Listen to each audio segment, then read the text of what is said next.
जिनके लिए पूरा जीवन कुर्बान कर दिया, अपनी इच्छाओं को सिर्फ इसलिए मार दिया कि उनकी इच्छाएं पूरी हो सकें। आज जब वे किसी काबिल बन गए तो अपने मजबूर बाप को सोचते हुए रमेश जी ब्रीफकेस बगल में दबाए छड़ी के सहारे उस सुनसान सड़क पर आगे बढ़ते जा रहे थे। जब आंखों में आई नमी के कारण रास्ता धुंधला जाता तो 2 घड़ी रुककर अपनी आंखों को पोंछते और सिसकते हुए फिर उन बातों में खो जाते जो उस रात उनके तीनों बेटे आपस में कर रहे थे। मझला बेटा उमेश बड़े बेटे राजेश से कह रहा था, तो आपने क्या सोचा भैया? बाबूजी को इस हालत में घर में रखना ठीक है? मैं तो कहता हूँ कि उन्हें हरिद्वार या बनारस के किसी वृद्धाश्रम में भिजवा दो, कम से कम यहाँ से तो जाएं। ये छोटे बेटे नरेश की आवाज़ थी। दोनों की बातें सुनकर बड़े बेटे राजेश ने उत्तर दिया, मेरी तो कुछ समझ में नहीं आ रहा है कि क्या करूं। अगर उन्हें कहीं बाहर भेजूं भी तो क्या कहूँगा उनसे, और फिर 4 लोग क्या कहेंगे कि 3 बेटे हैं पर बूढ़े और बीमार बाप की सेवा करने से परहेज कर रहे हैं। कुछ समझ में नहीं आ रहा है। लेकिन भैया, उनका हम लोगों के साथ रहना इम्पॉसिबल है। घर में बच्चे हैं, अगर बाबूजी का इन्फेक्शन किसी बच्चे को लग गया तो? नरेश ने कहा, यही बात मुझे भी परेशान किए हुए है। उमेश ने अपनी बात रखी, यदि बाबूजी को किसी वृद्धाश्रम में भिजवा भी दें तो उनकी बीमारी के कारण उन्हें कौन टिकने देगा? राजेश ने कहा, अरे हम उन्हें वृद्धाश्रम भिजवा दें जिससे हमारी लाइफ तो सेफ हो जाए। फिर वहाँ जाकर वो जाने और वृद्धाश्रम वाले चाहे तो रखें चाहे तो निकालें, हमें क्या? नरेश ने कंधे उचकाते हुए कहा, व्हाट? क्या दिमाग खराब है? वो हमारे बाबूजी हैं। अगर वृद्धाश्रम वालों ने उन्हें निकाल दिया तो वे बेचारे कहाँ जाएंगे? ओफो भैया, बी प्रैक्टिकल। अरे अगर वो स्वस्थ होते तो हम ही उन्हें घर से दूर क्यों करते? लेकिन उनकी लाइलाज बीमारी से क्या हमें या हमारे बच्चों को खतरा नहीं है? भैया, आप समझते क्यों नहीं कि उन्हें लेप्रोसी है? कोढ़ है, कोढ़। उन्होंने तो अपनी लाइफ जी ली, 2 साल बाद 80 के हो जाएंगे। फिर उनके पास समय ही कितना रहेगा? वैसे भी हो सकता है कि इन 2 सालों में उन्हें मुक्ति मिल जाए, लेकिन ये तय है कि यदि हम में से किसी को या हमारे बच्चों को उनकी बीमारी लग गई तो हम सबकी ज़िंदगी बर्बाद हो जाएगी। उमेश ने कहा था। कलयुगी बेटों के अपने पिता के बारे में ऐसे विचार सुनकर उनका मन एक पल भी उस घर में टिकने को नहीं कह रहा था। जिस बिस्तर पर लेटते ही उन्हें नींद आ जाया करती थी, आज वही बिस्तर उन्हें कांटों भरा लग रहा था। बेचैन होकर करवटें बदलते रहे, कभी उठकर अपने कमरे में टहलते तो कभी खिड़की से बाहर झांककर बंगले के लॉन को निहारते। दूधिया रोशनी में नहाए बंगले के लॉन में नन्हे नन्हे कदमों से भागते तीनों बेटों के बचपन की तस्वीरें एक एक करके उनकी आंखों के आगे आ रही थी। एक ही पल में सब कुछ कितना बदल गया। एक एक ईंट को अपनी पत्नी को साथ सजाकर जिस मकान को घर बनाया था, आज वही घर कंक्रीट की इमारत से ज़्यादा कुछ नहीं लग रहा है। ऐसी तमाम बातें याद करते हुए अपने बंगले के कोने कोने को निहारते और उससे जुड़ी यादों में खो जाते। लगभग आधी रात यूं ही बीत गई। जब उनसे नहीं रहा तो घर से निकल आए। वो सुनसान सड़क आगे से 2 हिस्सों में बट गई। एक हिस्सा शहर की पॉश कॉलोनी में जाता था और दूसरा एक पुरानी बस्ती में। रमेश जी ने एक उदासी भरी दृष्टि दोनों ओर डाली और बस्ती की तरफ मुड़ गए, जहां अपने जीवन के आरंभिक दिनों में वो रहा करते थे। आगे सड़क संकरी और अंधेरी हो गई थी, लेकिन उनके दिमाग में अपने बेटों की बातें अभी तक बिजली की तरह कौंध रही थी और उनके कदम धीरे धीरे आगे बढ़ते जा रहे थे। तीनों बेटों ने अंततः बड़े बेटे राजेश के निर्णय को स्वीकार कर लिया कि बाबूजी को बड़े बेटे की ससुराल आगरा में उसके एक परिचित के अस्पताल में भर्ती करवा देंगे। कुछ समय तक इलाज का नाटक करेंगे, इसके बाद उन्हें मुक्ति दिलाने के लिए डॉक्टर से कह देंगे। ये बात सोचते ही रमेश को एक ठोकर लगी और उसी ठोकर में वो मुंह के बल सड़क पर गिर पड़े। जैसे तैसे खुद को संभाला और छिटक कर दूर गिर पड़े ब्रीफकेस को उठाया तथा पास ही एक चौड़े चबूतरे पर बैठ गए और बेतहासा रोने लगे। रह रहकर अपनी पत्नी सरला को याद करके बिलख पड़ते उन्हें अपने बीते दिन याद आ रहे थे कि कैसे उन्होंने और उनकी पत्नी ने अपने बड़े बेटे राजेश का जीवन बचाने के लिए डॉक्टर से गुहार की थी। अपने शरीर में खून की कमी होने पर भी सरला अपना खून देकर अपने बेटे को बचाने के लिए पागलों की तरह डॉक्टर के पैर पड़ती रही थी। और वो है कि अपने बूढ़े बीमार बाप को ही दिल में एक हुक उठी और वो अपने भागों को कोसने लगे। ठंडी हवा उनके शरीर को सूल सी चुभ रही थी। आकाश पर बादल और उनके मानस पटल पर पुरानी यादें गिरने लगी थी। वे बीते दिनों में खोए हुए थे कि बारिश शुरू हो गई। वे चबूतरे पर पीछे की ओर खिसक गए और ब्रीफकेस पर कोहनी टिकाकर दीवार के सहारे बैठ गए। पिछली जिंदगी को सोचते सोचते कब सुबह हो गई उन्हें पता ही नहीं चला। सुबह के समय उनकी आंख लगी ही थी कि चबूतरे से सटा दरवाज़ा खुल गया और 30 साल के एक युवक ने उनके कंधे पर हाथ रखकर उन्हें जगाया। वो सकपका कर उठ गए और क्षमा मांगते हुए वहाँ से चलने के लिए खड़े हुए ही थे कि वो एकदम से बोल उठा, आप तो रमेश बाबा हो, आप यहाँ कैसे? रमेश जी ने उसके चेहरे की ओर देखा और पहचानने की कोशिश करने लगे, लेकिन धुंधली आंखों और क्षीण स्मृति के कारण पहचानने में मुश्किल हो रही थी। तो उन्होंने हाथ जोड़कर कहा, बेटा मैंने तुम्हें नहीं पहचाना, तुम मुझे कैसे जानते हो? युवक ने कहा, सब बताऊंगा बाबा, पहले आप अंदर चलो। और वो उन्हें लेकर अंदर चला गया। उन्हें हाथ मुंह धोने को कहकर वह स्वयं चाय बनाने चला गया।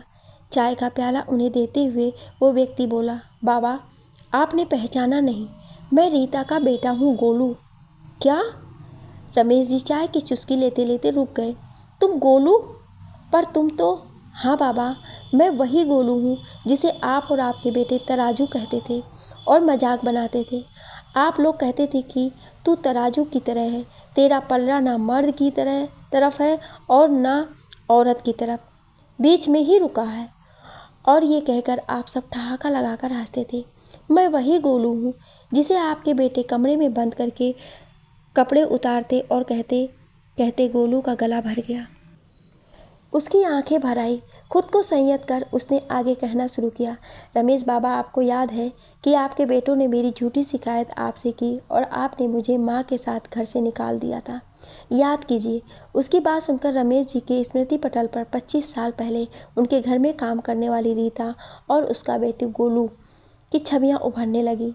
उसी के साथ उन्हें वो दिन याद आया जब रीता उनके पैरों पर पड़ी थी और अपने बेटे को उससे दूर ना करने की विनती कर रही थी।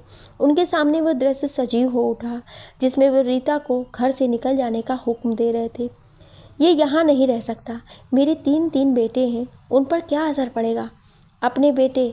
अरे बेटा काहे का, हिजड़ा है, इस हिजड़े को यहाँ से दूर करो। कल को ताली बजा बजा कर नाचेगा गाएगा। उफ, नहीं नहीं, तुम इसे तुरंत मेरी नज़रों से दूर करो। रीता गिड़गिड़ा रही थी। साहब, मैं इस शहर में किसी को नहीं जानती, कहाँ जाऊँगी और बिन बाप के बच्चे को अपने से अलग कैसे कर दूँ? साहब, आप कहो तो मैं इसे आपके बच्चों से मिलने नहीं दूँगी और घर में ना रहकर पीछे बाग में एक झोपड़ी डाल दूँगी। पर साहब, मेरे बच्चे को मुझसे दूर मत करो। अगर तुम्हें यहाँ नौकरी करना है तो तुम्हें इस हिजड़े को यहाँ से दूर करना होगा। ये शरीफ लोगों की पॉश कॉलोनी है। इस कॉलोनी में हमारा कितना मान है। यहाँ के लोग क्या कहेंगे कि हमारे घर में हिजड़ा रहता है। लोग थू थू करेंगे हम पर। 2 दिन में फैसला कर लो, या तो इसे हिजड़े को सौंप दो या फिर मेरा घर छोड़कर जाओ। अपना फरमान सुनाकर रमेश जी चले गए। रीता अपने बेटे को सीने से लगाए सुबकती रही। अगले दिन घर में आस पड़ोस वालों की भीड़ लग गई। उनके साथ कुछ हिजड़े भी थे। रमेश जी रीता को उसका बेटा हिजड़ों को सौंपने के लिए कह रहे थे, लेकिन रीता ने इनकार कर दिया और घर छोड़कर जाने की तैयारी करने लगी। इतने में 1-2 हिजड़ों ने ज़बरदस्ती गोलू को छीनने की कोशिश की। रीता हंसिया लेकर उन पर लपक पड़ी। थोड़ी बहुत बहस के बाद सब चले गए और रीता भी अपने बेटे को लेकर चली गई। रमेश जी को रीता और गोलू का जाना याद आने लगा। कैसे गोलू मुड़ मुड़ कर उनकी ओर देख रहा था। उसकी बड़ी बड़ी आंखें देखकर ऐसा लग रहा था कि वो उमेश जी से निवेदन कर रहा है कि मुझे मेरी माँ के साथ अपने घर से मत निकालो रमेश बाबा। लेकिन रमेश जी ने उसकी आंखों से आते निवेदन को ठुकरा दिया। लेकिन वह इस बात से अनभिज्ञ थे कि अंदर कमरे की खिड़की से देखती सरला के हृदय पर माँ की ममता और गोलू की निवेदन करती आंखों ने ऐसा आघात किया कि उसकी आंखें छलछला उठी। वर्षों बाद ये सब याद आते ही रमेश जी का मन पीड़ा और आत्मग्लानि से भर उठा। उनके मुंह से बोल नहीं फूट रहे थे। चाय का कप पास पड़े स्टूल पर रखते हुए उन्होंने गोलू से कहा, मैं अपनी करनी के लिए बहुत शर्मिंदा हूँ बेटा, हो सके तो मुझे माफ़ कर देना।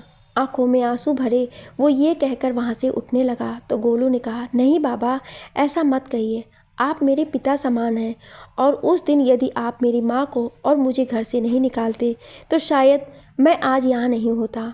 गोलू ने अपने बीती जीवन की कहानी सुनाना शुरू की। आपका घर छोड़ने के बाद मैं अपनी माँ के साथ यहाँ वहाँ भटकता रहा। कई दिनों तक स्टेशन के प्लेटफार्म, पार्कों और मंदिरों के चबूतरों पर सोकर रातें काटी। दिन भर हम यहाँ से वहाँ भटकते और रात में कोई ना कोई ठिकाना देखकर सो जाते। कभी पुलिस वाले परेशान करते तो कभी लफंगे। एक दिन जब हम एक मंदिर की सीढ़ियों पर भिखारियों के साथ बैठे थे कि सरला अम्मा ने हमें देख लिया। उन्होंने मुझे व मेरी माँ को अपने पास बुलाया, हमें खाने को दिया और कुछ पैसे भी दिए। उस दिन वो बहुत उदास थीं। उनकी आंखों से उनके मन की पीड़ा साफ झलक रही थी। उनके उदास चेहरे को देखकर जब माँ ने पूछा तो उन्होंने बताया कि आपकी तबीयत बहुत ख़राब है, आपके गुर्दों में खराबी है और डॉक्टर ने गुर्दा बदलने को कहा है, लेकिन गुर्दा देने के लिए कोई तैयार नहीं है। और इतना कहकर उनकी आंखों से झरझर आंसू बहने लगे। माँ ने उनके हाथ पकड़कर अपने माथे से लगाते हुए अपना गुर्दा देने की बात उनसे कही तो अम्मा माँ के पैरों पर गिर पड़ी। आपको शायद याद नहीं होगा बाबा, आपके शरीर में जो गुर्दा लगा है वो मेरी माँ रीता का ही है। आपको गुर्दा देने के बाद उसकी हालत बिगड़ती गई और एक दिन वो चल बसी। उसके जाने के बाद सरला अम्मा ने मुझे एक अनाथालय में भिजवा दिया और मेरी पढ़ाई लिखाई का जिम्मा भी उठाया। आज मैं जो भी हूँ सब सरला अम्मा की बदौलत हूँ। रमेश जी स्तब्ध रह गए। उन्हें अपना गुर्दा बदलने जाने की बात याद आई जब तीनों बेटे किसी न किसी कारण से अपना गुर्दा देने के लिए मुकर गए थे और किसी का गुर्दा खरीद लेने की बात कहकर नोटों की गड्डी उनके सामने रखकर चले गए थे। सरला कितना रोई थी, बिलकी थी उस दिन। अगले दिन उसके चेहरे पर हल्की सी मुस्कुराहट थी। कारण पूछने पर सरला ने उन्हें बताया था कि गुर्दे का इंतजाम हो गया है और फिर उसके बाद क्या हुआ उन्हें याद नहीं आ रहा था क्योंकि तत्काल उनका इलाज आरंभ हो गया था। आज उन्हें बहुत ग्लानि हो रही, जिसे नीच और निकृष्ट समझकर अपने घर से केवल इसलिए निकाल दिया था कि उसका लड़का हिजड़ा है। उसी ने अपनी ज़िंदगी देकर उनकी ज़िंदगी बचाई। उन्हें याद आया कि सरला अक्सर उनसे पैसे मांगा करती थी। जब जब वह सरला से पूछते तो कोई ना कोई बहाना बनाकर टाल देती, लेकिन अपनी पत्नी पर विश्वास होने के कारण उन्होंने कभी उस पर किसी भी प्रकार का दबाव नहीं बनाया। गोलू ने आगे कहा, सरला अम्मा ने ही मेरा नाम श्याम रखा। उन्होंने मुझसे खूब पढ़ने और कामयाब आदमी बनने की शपथ ली। उन्होंने कहा था कि मैं किसी को ना बताऊं कि मैं एक हिजड़ा हूं और पढ़ लिख कर कोई नौकरी करूं। उन्होंने ही मेरा हाथ अपने सिर पर रखकर कहा था कि किसी भी हालत में तू गाना बजाना नहीं करेगा। बाबा, आज मैं एक कंपनी में नौकरी करता हूं। ये घर मुझे कंपनी की तरफ से मिला है। कहते हुए उसकी नज़र रमेश जी के हाथों पर पड़ी। अरे बाबा, आपके हाथों में क्या हुआ है? गोलू ने उनके हाथों को पकड़ने की कोशिश की, लेकिन रमेश ने अपने हाथों को छुपाते हुए बोले, नहीं नहीं बेटा, तुम मुझे मत छुओ, मुझे कोढ़ है, इसलिए मैंने घर छोड़ दिया। और कहते कहते वो फपक पड़े और सारा वृत्तांत कह सुनाया। गोलू ने उन्हें सांत्वना दी और उनके हाथों का निरीक्षण करने लगा। हर तरफ से निरीक्षण करने के बाद बोला, बाबा, आपको शायद नहीं मालूम कि मैं जिस कंपनी में काम करता हूँ वहाँ कुष्ठ रोगियों के लिए ही दवाइयाँ बनाई जाती हैं। मैं अपने अधिकारियों से बात करके आपका अच्छे से इलाज करवाऊँगा, आप निश्चिंत रहिए। रमेश जी सजल नेत्रों से गोलू के गले लग गए और बोले, पर बेटा, मेरी बीमारी अगर तुम्हें। गोलू ने बीच में ही टोका, नहीं बाबा, ऐसा कुछ नहीं है, मुझे अपनी सेवा करने का मौका दीजिए। और हाँ, आप कहीं नहीं जाएंगे, मेरे साथ यहीं इसी घर में रहेंगे। कहकर गोलू उनके घुटनों पर सिर रखकर बैठ गया। रमेश की आंखों से आंसू की बूंदें उसके चेहरे पर गिर रही थी। उन्हें अपनी गलती का एहसास हो रहा था। गोलू के रूप में उन्हें फरिश्ता नजर आ रहा था। आज एक बार फिर उन्हें एहसास हो रहा था, गोलू सचमुच तराजू ही है। एक ऐसा तराजू, उसका पलड़ा सुख दुख, प्रेम घृणा, मान अपमान जैसी सांसारिक बातों में डगमगाता नहीं। आज उन्हें गोलू तराजू जैसा होने पर गर्व हो रहा था। ये सब सोचकर वो उसके सिर पर प्यार से हाथ फेरने लगे। उनके मन में रह रहकर एक ही बात उठ रही थी कि काश तू मेरा बेटा होता। समय के साथ रमेश की हालत सुधरने लगी। एक दिन गोलू के काम पर जाने के बाद वो उसके घर से चले गए। वापस आकर गोलू ने उन्हें बहुत ढूंढा पर उनका कहीं कुछ पता नहीं चला। हताश निराश गोलू ये सोचकर घर लौट आया कि शायद अपने घर वापस चले गए हों, लेकिन बताकर तो जाते, क्या मैं उन्हें रोक लेता। दुखी और उदास गोलू अभी अपने घर का दरवाज़ा खोल ही रहा था कि एक टेम्पो उसके घर के सामने आकर रुकी, जिसमें रमेश जी बैठे थे। उन्हें देखकर गोलू तुरंत टेम्पो के पास आ गया। अरे बाबा, आप कहाँ चले गए थे? मैं कितना परेशान हो रहा था, कम से कम बताकर तो जाते। सब बताता हूँ, पर पहले तो ऑटो में बैठ और मेरे साथ चल, तुझे सब समझ आ जाएगा। गोलू ने अपने घर के दरवाजे पर ताला लगाया और उनके साथ ऑटो में बैठ गया। लगभग 15-20 मिनट के बाद ऑटो उनके बंगले के सामने रुका। वो गोलू का हाथ पकड़कर बंगले के अंदर ले गए। शाम ढलने लगी थी, लेकिन उनके बूढ़े शरीर में एक नया जोश भरा हुआ लगता था। बंगले में लगे रंग बिरंगे बल्बों की रोशनी से बंगला चमक रहा था। लॉन में लगे बड़े से फव्वारे से धीमा धीमा संगीत सुनाई पड़ रहा था। ऊपर उठते फव्वारे की दूधिया सफ़ेद जल ऐसा लग रहा था कि उचक उचक कर रमेश जी को देख रहा हो। उन्होंने देखा कि उनके तीनों बेटे हाथ में शराब भरे गिलास लिए लॉन में घूम रहे हैं। वहीं पास में एक मेज पर शराब की बोतल और प्लेटों में काजू और कटे फल रखे हैं। बेटों ने उन्हें देखा तो हतप्रभ रह गए। बड़ा बेटा राजेश उनके पास आकर एकदम भड़क गया। ये क्या तमाशा है पापा? इतने दिनों से कहाँ गायब थे? हमने आपको कहाँ कहाँ नहीं ढूंढा। जाना ही था तो कम से कम बताकर तो जाते। ये क्या कि चोरों की तरह रातों रात गायब हो गए। इससे पहले कि वो कुछ और बोलता, रमेश जी ने कहा, पर तुम लोग तो मेरे साथ रहना नहीं चाहते हो, फिर मुझे क्यों ढूंढ रहे थे? ये सुनकर तीनों सन्न रह गए। बहुत हिम्मत जुटाकर छोटा बेटा नरेश आगे आया और बोला, वो इसलिए कि आपको कोढ़ है और हम नहीं चाहते कि आपका ये रोग हमें या हमारे बच्चे में फैले। ओह, इसका मतलब मैं तुम लोगों के साथ नहीं रह सकता। जी, मझले बेटे उमेश ने अपनी सहमति जताई। ठीक है, मैं जानता था कि यही होगा, इसलिए मैंने भी कुछ निर्णय लिया है। निर्णय लिया है का क्या मतलब है? आप कहना क्या चाहते हैं? राजेश ने पूछा। यही कि यदि तुम लोग मेरे साथ नहीं रह सकते तो अपने रहने का ठिकाना ढूंढ लो, क्योंकि ये घर मेरा है और मैंने इस घर को एक आश्रम बनाने का फैसला किया है। एक ऐसा आश्रम जिसमें अपने परिवार और समाज से तिरस्कृत लोगों को सहारा मिले, उनकी देखभाल हो, और इसका जिम्मा मेरे गोद लिए बेटे श्याम का है। यही इस आश्रम को संभालेगा। ये कहते हुए उन्होंने गोलू के सिर पर हाथ फेरा और वसीयत के कागज़ राजेश के हाथ में पकड़ा दिया। तीनों बेटे एक दूसरे का मुंह ताक रहे थे और उनके हाथ में वसीयत के कागज़ हवा से ऐसे फड़फड़ा रहे थे जैसे खिलखिलाकर हंस रहे हों। आज उन्हें अपनी करनी का फल मिल गया था। एक पिता सिर्फ अपने बेटों को प्यार ही नहीं दे सकता है, उन्हें ज़िंदगी का सबक भी दे सकता है। दोस्तों, ये हमारे समाज का सबसे बड़ा दुर्भाग्य है कि आजकल के बच्चे इतने इंसेंसिटिव हो गए हैं कि बीमारी में और इस उम्र में माँ बाप को अपने बच्चों के प्यार, सहानुभूति और साथ की ज़रूरत होती है। उस समय वो माँ बाप को अकेला छोड़ देते हैं और माँ बाप उन्हीं बच्चों के लिए किसी भी बीमारी से लड़ जाते हैं, भगवान से भी लड़ जाते हैं। और वही बच्चे बुढ़ापे में उन्हें कौन कौन सा दिन दिखाते हैं। बुढ़ापे में बीमारी से ज़्यादा कष्ट अपनों का तिरस्कार होता है। जब अपने ही बच्चे माँ बाप को तिरस्कृत कर वृद्धाश्रम में या ऐसी किसी जगह पर छोड़ देने की बात करते हैं जहाँ अपनों का साथ ना हो, वो कितना दुखदाई पल होता है, जिसका अंदाज़ा शायद बच्चे तभी लगा सकते हैं जब वो भी बूढ़े होकर इस दर्द से गुजरेंगे। रमेश जी ने बहुत अच्छा कदम उठाया, जिन बच्चों के लिए अपनी ज़िंदगी हवन कर दी। जब वही बुढ़ापे में साथ ना दे तो माता पिता को बच्चों को सबक देना ज़रूरी हो जाता है। लिखने और बोलने में कोई त्रुटि हुई हो उसके लिए क्षमा प्रार्थी हूँ। आपको ये कहानी कैसी लगी हमें कमेंट करके ज़रूर बताएं और ऐसी ही कहानियाँ सुनने के लिए हमारे चैनल को सब्सक्राइब ज़रूर करें। Thank you.